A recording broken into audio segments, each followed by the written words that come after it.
teman-teman, perkenalkan nama saya Sherin. Saya Michelle. Nah, di sini kami akan membahas tentang agama Hindu. Silakan disimak. Hindu merupakan salah satu agama tertua di Indonesia. Mayoritas penduduk umat Hindu terbanyak di Indonesia, salah satunya berada di daerah Bali.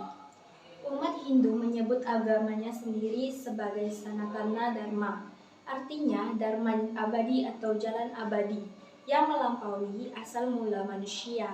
Yang menjadi tujuan pokok hidup manusia menurut Hindu Dharma adalah moksa, yaitu pembebasan dari lingkaran reinkarnasi yang tidak habis-habisnya. Moksa ini dapat dicapai melalui 3 jalan, yaitu karma marga, janana marga, dan bhakti marga.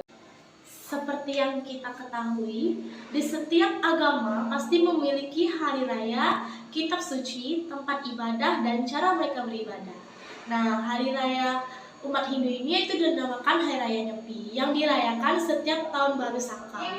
Hari tersebut dipercaya sebagai hari penyucian dewa-dewa, sehingga umat Hindu melakukan pemujaan untuk merayakannya.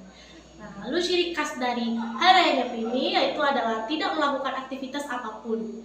Semua kegiatan masyarakat diliburkan untuk melaksanakan tapa atau semedi bagi yang dianggap mampu untuk melakukannya.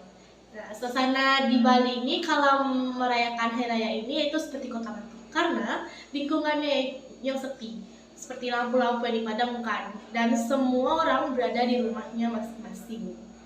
Lalu kitab suci agama Hindu yaitu adalah Weda. Weda ini merupakan kumpulan sastra kuno dari zaman India kuno. Umat Hindu ini percaya bahwa isi Weda merupakan kumpulan wahyu dari Brahman atau penguasa tertinggi dalam konsep ketuhanan Hindu.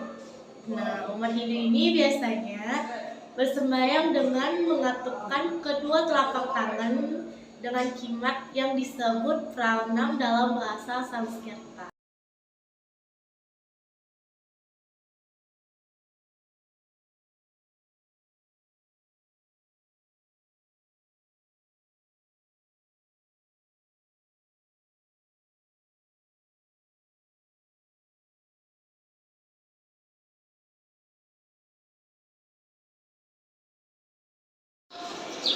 Umat dari berbagai sekte agama Hindu memuja dewa-dewi tertentu yang tak terhitung banyaknya dan mengikuti aneka upacara untuk memuja dewa-dewi tersebut. Karena merupakan agama Hindu, maka para penganutnya memandang kekayaan tradisi tersebut sebagai ungkapan dari suatu realitas yang kekal. Dewa-dewi yang memangkul senjata dipahami oleh umatnya sebagai simbol-simbol dari suatu realitas sejati yang tunggal. Umat Hindu memiliki canang merupakan perlengkapan agama Hindu di Bali untuk melakukan persembahan. Nah, canang ini memiliki peranan yang sangat penting dalam ritual keagamaan umat Hindu di Bali, sehingga juga disebut kanista atau inti dari upakara. Sebesar apapun upacara tersebut, maka tidak akan menjadi lengkap kalau tidak diisi dengan canang. Canang digunakan sebagai persembahan harian kepada Sang Hyang Widiwasa sebagai ungkapan syukur atas kedamaian yang telah diberikan kepada dunia. Merupakan persembahan rumah tangga yang paling sederhana.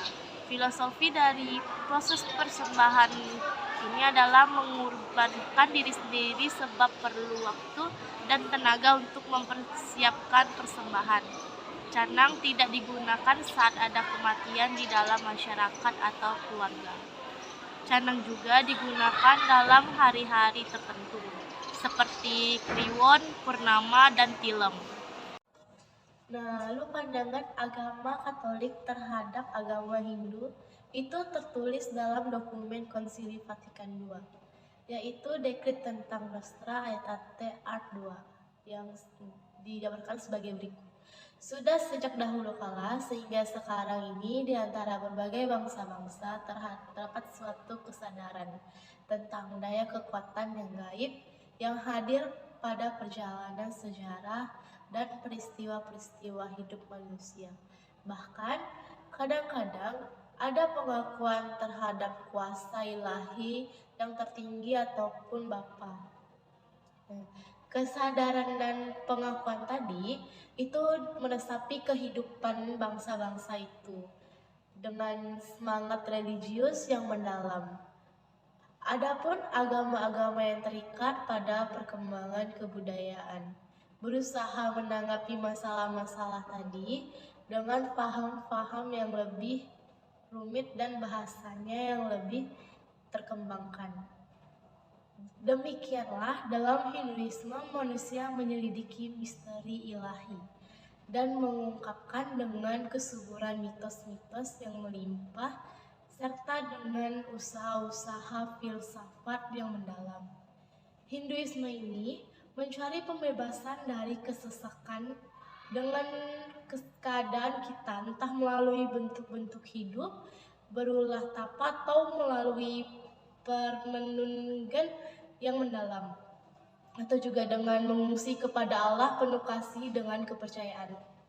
Gereja Katolik tidak menolak apapun yang dalam agama-agama itu sebab benar dan suci. Dengan sikap hormat yang tulus, gereja merenungkan cara-cara bertindak dan hidup. Kaidah-kaidah serta ajaran-ajaran yang memang dalam banyak hal berbeda dari apa yang diyakini dan diajarkannya sendiri. Tetapi tidak jarang loh mematulkan sinar kebenaran yang menerangi semua orang. Namun gereja tiada hentinya mewartakan dan wajib mewartakan Kristus, yakni jalan kebenaran dan hidup. Yohanes bab 14 ayat 6. Dalam Dia manusia menemukan kepenuhan hidup keagamaan. Dalam Dia pula Allah mendamaikan segala sesuatu dengan dirinya. Maka gereja mendorong para putranya supaya dengan bijaksana dan penuh kasih melalui dialog dan kerjasama dengan para penganut agama-agama sambil memberi kesaksian tentang iman serta perhidupan Kristiani, mengakui, memelihara dan mengembangkan harta kekayaan rohani dan moral serta nilai-nilai sosial budaya yang terdapat pada mereka.